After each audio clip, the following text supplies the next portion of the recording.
Hello, welcome to Secret Zone. Subscribe and turn on notifications for stories you won't forget. I never imagined a single message could turn my entire world upside down, but that's exactly what happened when I received a message from a complete stranger. One that instantly made me question everything I thought I knew about my wife. At first, I couldn't make sense of it. The words were simple, almost casual, yet their meaning hit me like a sharp blow, revealing secrets I had never suspected. For years, we had lived what seemed like a perfect life together, shared routines, quiet moments of laughter, small rituals that made our days feel connected and safe, but beneath that calm surface, there were truths I was completely unaware of. My wife, someone I trusted with my heart and every part of my life, had hidden a side of herself, a life I could never have imagined. And this message was my first window into it. It arrived without warning, quietly, and yet it carried enough power to change my perception of our marriage forever. As I read it, over and over, piecing together hints I had ignored or dismissed, I realized that what I had taken for granted, the honesty, the closeness, the life we built, was only a carefully constructed illusion. The thought that someone I barely knew, a stranger, had the knowledge to reveal such a devastating truth made my heart race, and I suddenly understood that my life was about to be transformed in ways I couldn't yet see, but would feel in every corner of my world. That one message was more than information. It was a wake-up call, a point of no return. And as I sat there staring at my phone, I knew that from this moment forward, nothing would ever be the same, and the journey to uncover the full truth had already begun. I never thought a life that felt so complete could hide so many secrets. Every day began with the kind of routine that most people dream of. Quiet mornings, the sun spilling through the windows, a cup of coffee on the kitchen table, and the soft murmur of my wife's voice as she greeted the day. My wife, whom I trusted without question, moved through the house with a grace that seemed effortless. She managed her time perfectly, sometimes working on personal projects, sometimes meeting friends for casual gatherings, all the while making it seem like nothing was unusual, like every action was a natural part of her day. Our home was small but warm, filled with little details that we had chosen together. Every plant in the corner had been nurtured by our hands. Every photo on the shelf told a story of laughter, vacations, or quiet evenings spent talking about nothing and everything at the same time. It was a life of comfort, predictability, and deep familiarity, and I believed I knew her completely. But even in this comfortable life, subtle signs had begun to appear, small inconsistencies that I dismissed as coincidence or forgetfulness. The way she would occasionally glance at her phone with a flicker of hesitation, the sudden need to step out for errands without explanation, or the slightly longer periods of absence when she went to meet friends. I never questioned them deeply because I wanted to trust, because I wanted to believe that the foundation of our relationship, the love, the understanding, the years of shared moments, was unshakable. Yet, there was an unease, a tiny knot of suspicion in the back of my mind that I refused to confront. Then came the message, a message from a stranger, with no introduction, no explanation, just a line that made my heart skip in a way I had never experienced before. At first, I thought it was some mistake, perhaps a wrong number, a random text sent to the wrong person. But the words were clear, pointed, and impossible to ignore. They hinted at things I could never have imagined about my wife, things that were so intimate, so precise, that there was no way this could be coincidental. My hands shook as I read it again, trying to convince myself that I was misunderstanding, that there was some other explanation. But, deep down, I knew that the message was the beginning of something irreversible. I replayed moments in my mind, searching for clues I had overlooked. Those times she had said she was going out to meet a friend, but had come back late without explanation. The times her laughter seemed just a little too forced when describing her day. The times she appeared distracted, lost in thought, as if something else consumed her mind. Each memory, which had once seemed trivial, now felt like a puzzle piece of a larger, terrifying picture. The realization settled over me slowly, chilling me from the inside out. She was living a double life, one that I had never suspected and that had been hidden perfectly from me. I sat there in silence, the morning sunlight casting soft patterns on the floor, and let the reality sink in. It wasn't just a betrayal of trust. It was the complete erosion of the life I thought I had built with her. The comfort, the laughter, The shared dreams, all of it, now felt like a carefully constructed illusion. And yet, even in this shock, I noticed something in myself. A clarity that had nothing to do with anger, and everything to do with understanding. I understood that my life had changed, that my choices moving forward would determine how I faced this reality, and that there was no turning back. I began to watch her more closely, not in a way that would seem suspicious, but in a way that allowed me to see patterns, to notice interactions, to understand the scope of what I had been blind to. Every call she received, every conversation with friends, every outing became part of a map I was silently constructing. I was piecing together the outlines of her hidden life without her knowledge,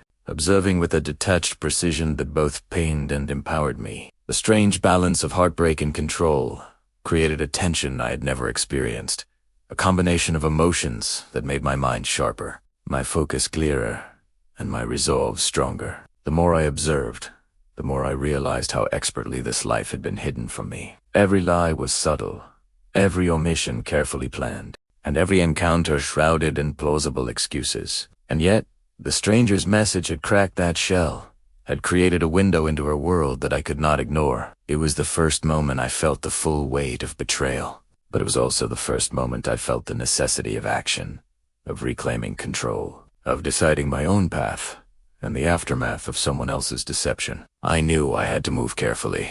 Any rash action could destroy evidence, alert her, or reveal my intentions before I was ready. I had to plan, to observe, and to wait for the right moments to understand the full scope of her double life. The message had been the spark, but now I needed to follow the trail it had opened, without losing myself to the chaos of emotion, without letting the heartbreak cloud my judgment. Every decision I made in the coming hours, days, and weeks would have consequences, and I was painfully aware that there was no room for error. As I sat there, phone in and the message still glowing on the screen, I realized that my perception of reality had shifted completely. The woman I had trusted, the life I had cherished, the home we had built together, all were now part of a narrative I had never been included in. And in that instant, I understood the unspoken truth of betrayal. It doesn't arrive with a warning, it doesn't give time to prepare, and it doesn't ask permission. It simply happens, and you are forced to confront it. That morning, as I stared at the screen, I promised myself two things. First, that I would uncover the full truth of her double life. Second, that I would not let the chaos of emotion dictate my actions. I would move with precision, with clarity, and with a calm that masks the storm inside. This was no longer just about trust. It was about reclaiming control of my life, of my home, and of my sense of self. And with that resolve, I knew the journey had begun. A journey that would reveal not just the secrets she had hidden, but also the strength and determination that I never realized I possessed. After the first shock of the message settled into a quiet, cold awareness, I knew I couldn't ignore it. My life felt different now, as though a thin veil had been lifted and I was seeing every detail in sharper focus. I didn't confront her immediately. Instead, I decided to observe, to quietly gather the pieces of the puzzle that had been thrust into my hands. Every little inconsistency, every fleeting glance at her phone, every unplanned outing suddenly carried meaning I had never noticed before. The ordinary life I had assumed was stable was now a web of half-truths, and it was up to me to untangle it carefully. I began with the messages I could access, the ones she thought were private. I reviewed old conversations, noting names that recurred, places she visited that didn't align with her explanations, and times when she seemed unusually distracted. It was subtle at first, almost imperceptible, but patterns started to emerge. There were casual mentions of lunches or meetings that didn't fit the timeline of what she had told me. There were small photographs on her phone, innocuous at a glance, but on closer inspection, revealing connections that hadn't been there before. The stranger's message had mentioned a particular encounter, a photograph taken in a seemingly random location. But it struck me because the details were impossibly specific. That was when the reality began to crystallize.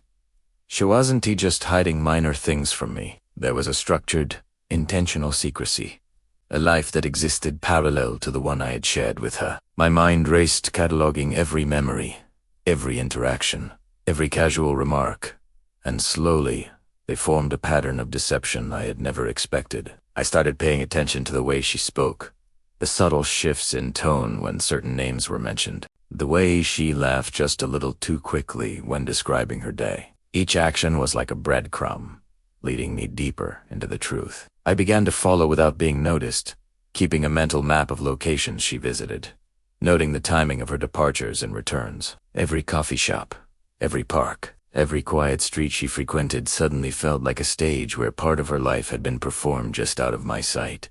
The more I observed, the more I realized how meticulously she had constructed this double life. It wasn't careless or spontaneous. It was precise, deliberate, and maintained with an almost surgical attention to detail. And yet, for all that skill, there were tiny moments that had been overlooked. Details so small they were almost invisible, but visible enough for someone paying careful attention. I had become that observer, someone who noticed every nuance, every hesitation, every gesture. It was exhausting and painful, but it was the only way to understand the full truth. One evening, while she was out meeting a friend, I found myself going through a folder of photos on her laptop. Normally, I wouldn't have touched it, respecting her privacy, but the stranger's message had changed everything. There they were, photographs I wasn't supposed to see.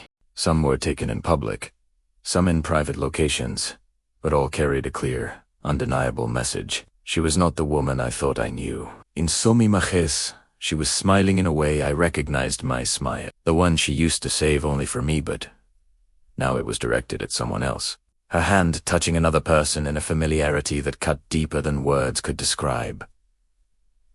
I could feel a mixture of disbelief and clarity. It was as if the world had suddenly become both sharper and colder. I didn't feel rage immediately. I felt a quiet understanding of the enormity of the situation. This wasn't just a mistake or a momentary lapse.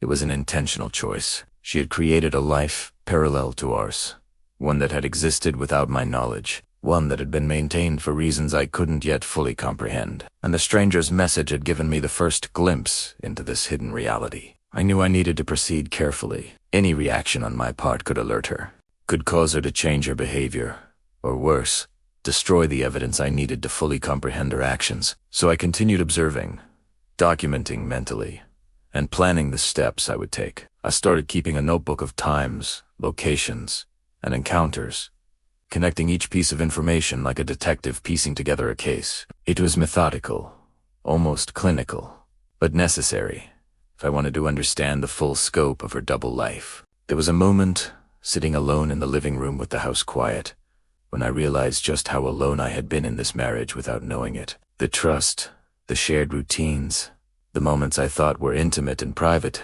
they had all been shared with someone else in her hidden world. And yet, in that same moment, I felt a strange kind of empowerment. The truth, as painful as it was, gave me control. I could choose how to respond. I could choose my path forward. I could decide how to reclaim my life without losing my dignity. As the days passed, the pieces of her hidden life became clearer. I learned about her secret meetings, her casual yet intimate encounters, and the moments she had shared with another person in ways I had assumed were reserved only for our relationship. Each discovery, while painful, also reinforced a silent rule I set for myself. No confrontation, no impulsive decisions, no emotional outbursts. This was about clarity and precision. I had been given a glimpse behind the curtain, and now it was my responsibility to see the full performance, to understand every act, and then decide the course of action that would allow me to regain control. The stranger's message had been the spark, but the fire of understanding was fueled by my own observations and the careful piecing together of evidence. I wasn't reacting blindly.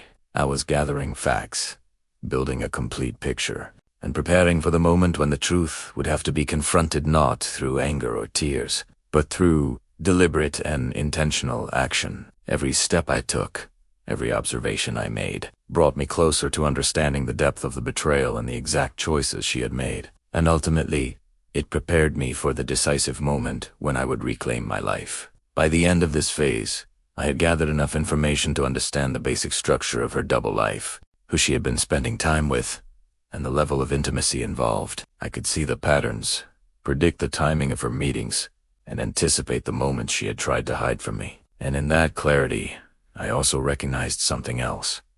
The life we had built together, the routines, the home, the comfort, those were still mine. They weren't erased by her choices, but they were now a foundation from which I could plan my next steps. I had the power to decide what would happen next, how the consequences would unfold, and how to ensure that the truth, once revealed, would leave her facing the reality of her choices without me being consumed by anger or despair. The stranger's message had been the first domino, the one that set the chain of discovery into motion, and as I sat in the quiet of our home, alone with my thoughts and the undeniable evidence in front of me, I realized that my journey had only just begun. The next steps required patience, precision, and an unwavering focus on reclaiming the life that I deserved, understanding the truth fully, and preparing for the moment when the world she had hidden from me would be laid bare.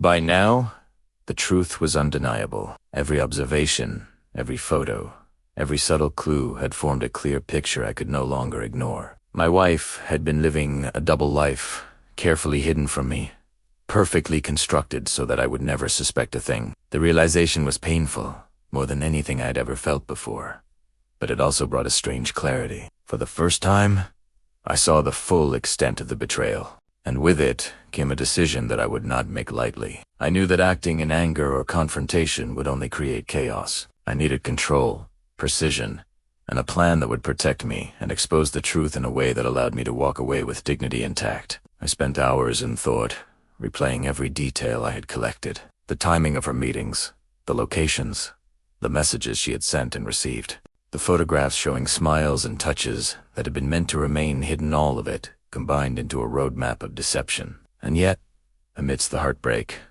I realized something vital. I was in control of what came next. I could choose to react impulsively, confront her in a storm of anger and accusations, or I could act deliberately, ensuring that the consequences were hers to face, while I preserved my own life, my peace, and my dignity. I decided on the latter. The plan I began to formulate was simple in concept, but required careful execution. There would be no shouting, no desperate confrontations, no pleading for honesty that had already been betrayed. There would be a quiet, calculated shift in our lives, a removal of myself from the equation while leaving her to confront the reality she had carefully avoided. I needed to secure my finances first, ensuring that the life I had built, the resources I had earned, and the independence I relied upon could not be used against me or manipulated in my absence. Everything she had assumed would be there for her access, control, comfort needed to be reorganized quietly, out of sight, without warning. During the day, I maintained my usual routine, interacting with her normally, asking about her day, smiling at her jokes, and asking questions that seemed casual but allowed me to observe her reactions. Every smile, every gesture, every laugh I offered was carefully measured. This was a performance, but one I had mastered through years of knowing her, understanding her habits, her speech, and the way she communicated trust and affection. No hint of suspicion could be shown, for any small indication might alert her to my awareness, and I needed her to continue revealing herself unknowingly. In the evenings, when she was occupied with her hobbies or with friends, I quietly went through my own preparations. I transferred my savings to accounts she didn't know existed, consolidated investments, and ensured that I had complete financial independence. The joint accounts we shared contained just enough for the household, but my real resources were safe, untouched, and ready for me to take the next step. I researched apartments in a distant city, places where I could start fresh, free from the shadow of betrayal. Each detail was carefully planned: timelines, logistics, even the small details of moving without raising suspicion. As I worked, I reflected on the person she had been versus the person I thought I knew. She had always been charming, kind, and attentive, but those qualities now had a hollow echo. The smiles I had cherished, the moments of closeness, the laughter and the affection, they were all interwoven with deception. And yet, for all the pain, I felt a strange empowerment in understanding the truth. I was no longer a passive participant in a life built on lies. I was now the one directing the course of my future, carefully and deliberately. I also considered the moment she would discover my actions. The realization that she would face finding access, restricted, evidence of financial independence, and the signs of my departure was not something I relished in anger. It was, however, a natural consequence of the choices she had made. She had lived a hidden life, and now she would have to face the repercussions. I prepared an envelope with a concise explanation, leaving it where she would find it after I was gone, so that she could understand the situation fully, without confrontation, and without any chance for manipulation or excuses. Throughout this period, I maintained a delicate balance between observation and preparation. She continued her routines, unaware that I had pieced together her secrets, and that each action she took added to the clarity of the picture I had formed. I noticed how she spoke to friends, how she engaged in conversations that seemed innocuous but carried hidden meanings, how she moved through the day with a confidence that I now knew was misplaced. Each observation strengthened my plan, confirmed my decisions, and clarified the steps I needed to take to protect myself while allowing her to face the consequences of her choices. One night, as I sat alone in the quiet of the living room, I thought about how easily trust could be broken and how fragile relationships could be when one person chose deceit. The emotions were complex.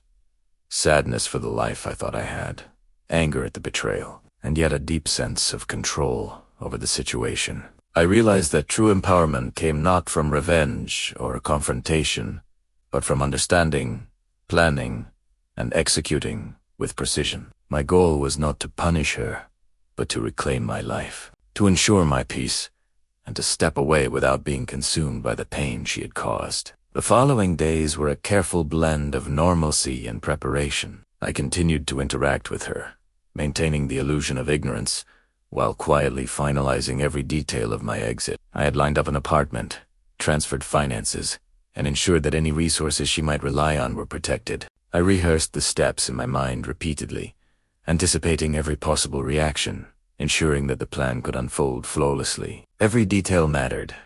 When I would leave, how I would leave, and what she would find when she realized that I was gone. By the time I was ready to act, I had reached a level of calm and focus that surprised me. The betrayal, while painful, had sharpened my awareness, my resolve, and my clarity of thought. I had seen the full extent of her hidden life, understood the deception, and mapped out the path to my independence. There was no need for confrontation. The truth would reveal itself through the evidence I left behind and the life I was The stranger's message had been the catalyst, but my actions were now deliberate, measured, and entirely my own. And so, with the plan in place, I waited for the right moment to leave, not with anger, not with tears, not with chaos, but with a quiet certainty that my life would continue, my independence secured, and the consequences of betrayal fully realized. This chapter of my life, built on trust and shattered by deception, was coming to a close, and a new chapter, free from lies and filled with control and clarity, was about to begin. The morning I decided to leave was quiet, almost painfully ordinary. She was still in the living room, focused on her laptop, unaware of the storm that had been brewing silently in the background for weeks. I moved with deliberate calm, dressing quietly, gathering my essentials, and checking each detail one last time. The envelope sat ready in the office drawer, containing the photographs, messages, and a note that explained everything in concise, undeniable terms. There would be no confrontation, no accusations shouted in anger, just the undeniable evidence of the choices she had made, and the natural consequences that would follow. I paused for a moment, looking around the home we had shared. Everything seemed untouched, ordinary, familiar. The familiarity, once comforting, now felt suffocating. Each photograph, each piece of furniture, every plant in the corners of the house carried memories that had been tainted by deception. And yet, I felt no rush, no panic, only a cold clarity. This was the moment I had prepared for, the culmination of careful observation, planning, and restraint. I had been patient, precise, and calculated, and now it was time for the final step. She noticed nothing as I moved through the house. I placed my suitcase in the car the night before, so it was ready to go. I carefully stashed every personal belonging I could, leaving behind only the essentials she would need to understand my departure. The envelope, placed deliberately in the middle drawer of the office, was the key. It contained everything she needed to face the reality of her choices without the need for my voice, my anger, or my presence. I had done everything possible to maintain my composure, to act with precision, and to leave no room for misinterpretation. As I drove away, the quiet streets seemed almost surreal, the air crisp and unremarkable, as if the world itself had chosen not to acknowledge the magnitude of what had just occurred. In the car, I allowed myself a deep breath, feeling the weight of betrayal begin to lift. The clarity of my decisions, the control I had maintained, and the foresight with which I had acted all combined to create a sense of empowerment I hadn't anticipated. I was no longer a victim of deceit. I was now fully in control of my future, free from manipulation, and moving toward a life I had deliberately chosen. Meanwhile, back at home, she finally discovered the envelope. Her initial confusion quickly shifted to disbelief as she unfolded the contents, the photographs, the messages, and the note I had written.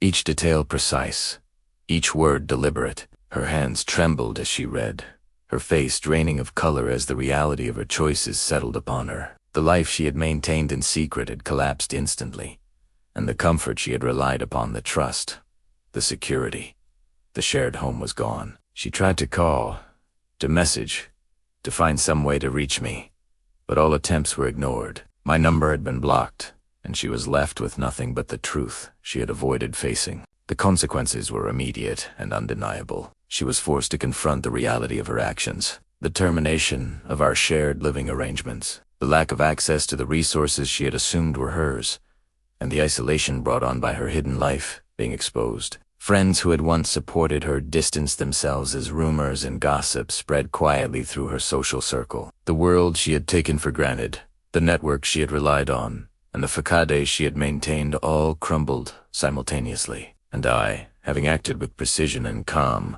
was already moving toward a new life, free from the lies and betrayal that had once consumed me. In the following days, I settled into the new apartment I had arranged. Functional but comfortable, a space that belonged entirely to me. For the first time in weeks, perhaps months, I felt the relief of independence and the quiet satisfaction of knowing that my actions had been deliberate and controlled.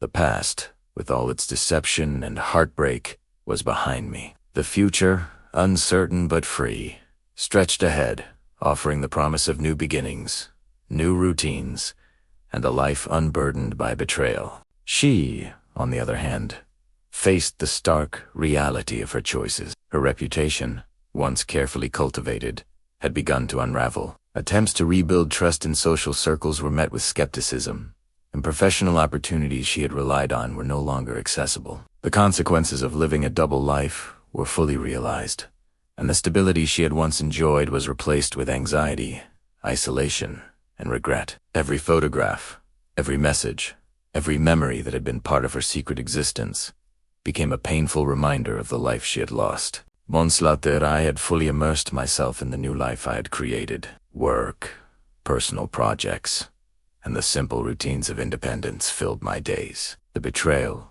while still a memory, no longer dictated my emotions. I had regained control, established new boundaries, and embraced the freedom that had been denied to me while I lived in a web of deceit. Occasionally, I would hear about her through mutual acquaintances, small updates that confirmed she was continuing to deal with the consequences of her choices. Each story, each fragment of information, only reinforced my understanding that the path I had chosen was the right one. Through it all, I realized that the stranger's message had not just exposed the deception, it had given me the clarity and the opportunity to act with precision and integrity. It was a catalyst for change, a trigger that allowed me to reclaim my life without succumbing to the chaos of emotion. The truth, once revealed, did not need dramatization or confrontation. It simply unfolded, leaving those who had betrayed to face the natural consequences of their actions. In the quiet moments of reflection, I understood something profound. Betrayal does not just break trust, it reveals the true character of those involved. And while some seek revenge, others find strength in clarity, planning, and decisive action. I had chosen the latter. I had reclaimed my life, secured my independence, and stepped into a future that was fully my own. The stranger's message had opened the door, but it was my own resolve, patience, and foresight that allowed me to walk through it confidently, leaving behind the past, the lies, and the pain, and stepping into a life defined not by betrayal, but by strength, clarity, and freedom. In the end, the truth revealed itself quietly but completely. She faced the consequences of her choices, and I reclaimed the life I deserved: calm, independent, and free. The stranger's message had exposed her hidden world, but it also gave me clarity and control. Betrayal doesn't always demand confrontation. Sometimes, it simply allows the truth to unfold, leaving each person to face the results of their decisions. And in that silence, I found my peace, my strength, and a life I could finally call my own. Thank you all for watching Secret Zone.